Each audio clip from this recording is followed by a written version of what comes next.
कि आईपीएल चल रहा था तो उस दौरान में पीएसएल ऑर्गेनाइज करने की क्या जरूरत थी?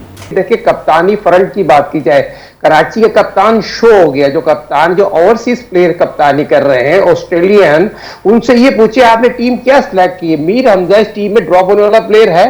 क्वालिटी बॉलर है, पिछले मैच में मैन ऑफ द मैच हासिल की है, पिछले पाकिस्तान सुपर लीग के 90 एडिशन है, आउटस्टैंडिंग उसने बॉलिंग की और बेहतरीन फील्डर है। लग्नियां फिक्र नहीं है तो क्या है। फिर दूसरी चीज, कप्तान जब 2 आउट कर ले तो कप्तानी तो वही पता चलती है ना। आपने क्या कप्तानी किया, मिड ऑफ कवर पे खड़े हुए हाथ ताली बजा रहे हैं, भाई आप बॉलर से लड़ाए तो सही। खुलबीर शाह बैट बॉलिंग कर रहा है, उससे बॉलिंग करा जाए। और लग्नियां फिक्रियां देख लें, लेफ्ट हैंड बैट्समैन मारे जा रहा है, ऑफ स्पिनर नहीं है। यही तो कप्तानी होती है। हम बात क्या करना चाह रहे हैं, 100 रन की पार्टनरशिप लगी, हालांकि 2 आउट आपने कर दिए थे, गेम में अब वापस आ गई थी। कप्तानी शो हो गई ना आपकी।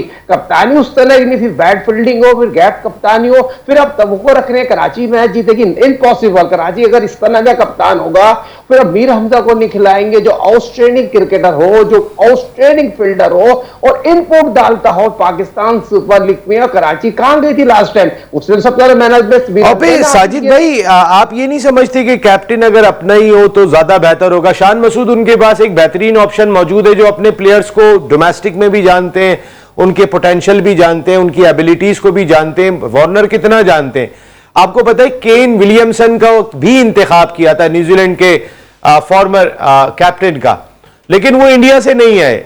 मेरे ख्याल है अगर केन विलियमसन ने जितनी जिंदगी कैप्टनशिप की, अगर बाहर से किसी को बनाना ही था, वार्नर ने कहां कैप्टनशिप की है, लेकिन केन विलियमसन का एक्सपीरियंस था, वो आए नहीं इस बात पे। शायद या आ जाए आगे तो पता नहीं है जी।